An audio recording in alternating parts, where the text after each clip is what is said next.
Hi students, welcome to Neet Tricks. நம்ம இந்த வீடியோல என்ன பார்க்க போறோம் அப்படினா வேகன்சி லிஸ்ட். அது என்னன்னு எவ்வளவு வேகன்சி இப்போ நமக்கு இருக்கு அப்படிங்கறத பார்க்க போறோம். வாங்க வீடியோக்குள்ள போறதுக்கு முன்னாடி நம்மளோட Neet Tricks சேனலை சப்ஸ்கிரைப் பண்ணிக்கோங்க. கூடவே இருக்கக்கூடிய பெல் பட்டனை கிளிக் பண்ணிக்கோங்க. அப்ப நம்ம போடக்கூடிய வீடியோ நோட்டிஃபிகேஷன் ஆகும். வாங்க வீடியோக்குள்ள போலாம். ஃபர்ஸ்ட் ஆஃப் ஆல் பாத்தீங்க அப்படினா நம்ம தமிழ்நாட்டுல இருக்கக்கூடிய மொத்த கவர்மெண்ட் மெடிக்கல் காலேஜஸ்னுடைய வேகன்சி லிஸ்ட் இப்ப பார்க்க போறோம். நீங்க நீட் 2024 க்கு ப்ரிப்பேர் பண்ணிட்டு இருக்கீங்க அப்படினா கண்டிப்பா நம்மளோட டார்கெட் கெமிஸ்ட்ரி 180 பேட்ச்ல ஜாயின் பண்ணிக்கோங்க. கீழ டிஸ்கிரிப்ஷன்ல வாட்ஸ்அப் குரூப் லிங்க் இருக்கு. வாட்ஸ்அப்ல மெசேஜ் பண்ணீங்க அப்படினா உங்களுக்கு demo classes and other details உங்களுக்கு சொல்லுவாங்க. ஓகேவா? ஃபர்ஸ்ட் ஆஃப் ஆல் பாத்தீங்க அப்படினா வேகன்சி லிஸ்ட் நார்மலா நம்ம ஆல் இந்தியா கோட்டால பாத்தீங்க அப்படினா 15% சீட்ஸ் வந்து நம்ம ஒவ்வொரு கவர்மெண்ட் மெடிக்கல் காலேஜஸ்ல இருந்தும் நம்ம கொடுக்குறோம்.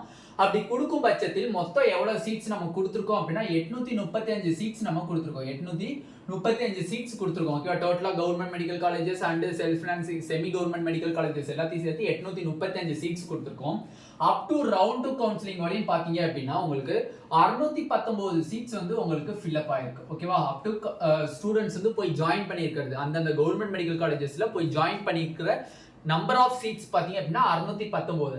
அப்ப 835ல 619 சீட்ஸ் போயிடுச்சு அப்படின்னா ரிமைனிங் 216 சீட்ஸ் வந்து நம்மளுக்கு வேகன்ட் ஆகி ஆல் இந்தியா கோட்டால இருக்கக்கூடிய தமிழ்நாடு கவர்மெண்ட் மெடிக்கல் காலேஜஸ்னுடைய சீட்ஸ். அப்ப இந்த 216 சீட்ஸ் வந்து நம்மளுக்கு ரவுண்ட் 3 மாப் அப் ரவுண்ட் கவுன்சிலிங்க்கு வருது. ரவுண்ட் 3 ன்னு சொல்லக்கூடிய மாப் அப் ரவுண்ட் கவுன்சிலிங்க்கு வருது. ஓகே, இதுல எந்தெந்த காலேஜ்லனா வருது அப்படிங்கறத நான் அடுத்த வீடியோல உங்களுக்கு டீடைலா போடுறேன். ஃபர்ஸ்ட் ஆஃப் ஆல் இந்த 216 சீட்ஸ் நம்மளுக்கு ஆல் இந்தியா கோட்டால வருது அப்படின்னா கண்டிப்பா மாப் அப் ரவுண்டுக்கு போகும்போது நிறைய ஸ்டூடெண்ட்ஸ்க்கு சீட்டு கிடைக்காத ஸ்டூடெண்ட்ஸும் பார்ட்டிசிபேட் பண்ணுவாங்க. அப்ப நமக்கு மாப் அப் ரவுண்ட்லயே கட் ஆஃப் கம்மியாகி வருமானா 400 மார்க் எடுத்தவங்களும் பண்ணலாமா 450 மார்க் எடுத்தவங்களும் பண்ணலாமானா மேக்ஸிமம் சீட்டு கிடைக்காது. ஓகேவா?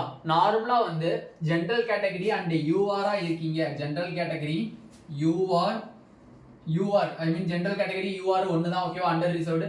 நாக்ஸ்ல பாத்தீங்க அப்படின்னா ஓபிசி என்சிஎல் நெக்ஸ்ட் இடபிள்யூஎஸ் இந்த 3 கேட்டகரிக்கும் பாத்தீங்க அப்படின்னா above 600 ஆர் 595 பிளஸ் இருக்கீங்க நீங்க. ஓபிசில யார் வரவா? BC MBC BCM category. இதுல யார் இருந்தாலும் நீங்க 595க்கு மேல இல்ல 600க்கு மேல இருந்துச்சு அப்படின்னா கண்டிப்பா மாப் அப் ரவுண்ட்ல நீங்க பார்ட்டிசிபேட் பண்ணலாம். சீட்டு கிடைக்கிறதுக்குரிய வாய்ப்புகளும் இருக்கு. இதே எஸ்சி கேட்டகரியா இருக்கீங்க அப்படின்னா 460 பிளஸ் இருந்தீங்க அப்படின்னா டெஃபினெட்லி யூ வில் பார்ட்டிசிபேட். கண்டிப்பா நீங்க 460க்கு மேல இருக்கீங்க அப்படின்னா கண்டிப்பா நீங்க பார்ட்டிசிபேட் பண்ணீங்கன்னா சீட்டு கிடைக்கிறதுக்கு வாய்ப்புகள் இருக்கு. ஏன்னா 100 மார்க் இறங்குமா? இப்ப நார்மலா நான் பிசி கேண்டிடேட்டா இருக்கேன். இந்த 216 சீட் வேகண்டா இருக்கே, நான் வந்து 450 மார்க் தான் வாங்கியிருக்கேன், எனக்கு சீட்டு கிடைக்குமான்னு கேட்டா ஜஸ்ட் பார்ட்டிசிபேட் பண்ணலாம். சீட்டு கன்ஃபார்ம் கிடைக்கும் அப்படிங்கறத நம்மளால சொல்ல முடியாது. ஏன்னா உங்களுக்கு ஃபர்ஸ்ட் ரவுண்டுக்கு செகண்ட் ரவுண்டுக்கு எவ்வளவு கட் ஆஃப் இறங்கி இருக்குன்னு ஆல் இந்தியா கோட்டால உங்களுக்கு தெரியும். நம்ம அந்த வீடியோவும் நம்ம போஸ்ட் பண்ணியாச்சு. அப்படி இருக்கும் பட்சத்தில் மாப் அப் ரவுண்டுக்கும் வந்து நமக்கு அப்கிரேடேஷன் இருக்கிறதுனால நார்மலா அந்த அளவுக்கு கட் ஆஃப்லாம் கம்மியாகுது. இப்பன்னு இல்லை, லாஸ்ட் இயரும் சரி அதுக்கு முந்தின வருஷமும் சரி 100 மார்க் 50 மார்க் 60 மார்க்குன்னு இறங்குறது இல்லை. ரொம்ப slightly difference 5 mark 4 mark 2 mark 3 mark 1 mark 5 மார்க்குக்குள்ள தான் வந்து இறங்குறதுக்கு வாய்ப்புகள் இருக்கு. கட் ஆஃப் வந்து 5 மார்க்குக்குள்ள தான் இறங்குறதுக்கு வாய்ப்பு இருக்கு. இருந்தாலும் எதனாலே 460ன்னு சொன்னீங்கன்னா பை லக்ல ஏதாச்சும் குறைஞ்சு வந்துச்சு அப்படின்னா கண்டிப்பா நீங்க பார்ட்டிசிபேட் பண்ணலாம்ல. அந்த ஒரு காரணத்தினால தான் நான் சொல்லியிருக்கேன். ஓகேவா? ஓகே, இந்த வீடியோ உங்களுக்கு பிடிச்சிருந்துச்சு அப்படின்னா நம்மளோட நீட் டாபிக் சேனலை சப்ஸ்கிரைப் பண்ணிக்கோங்க. கூடவே இருக்கக்கூடிய பெல் பட்டனை கிளிக் பண்ணிக்கோங்க. அப்போ நம்ம போடக்கூடிய வீடியோ நோட்டிஃபிகேஷன் ஆகும். தேங்க்யூ.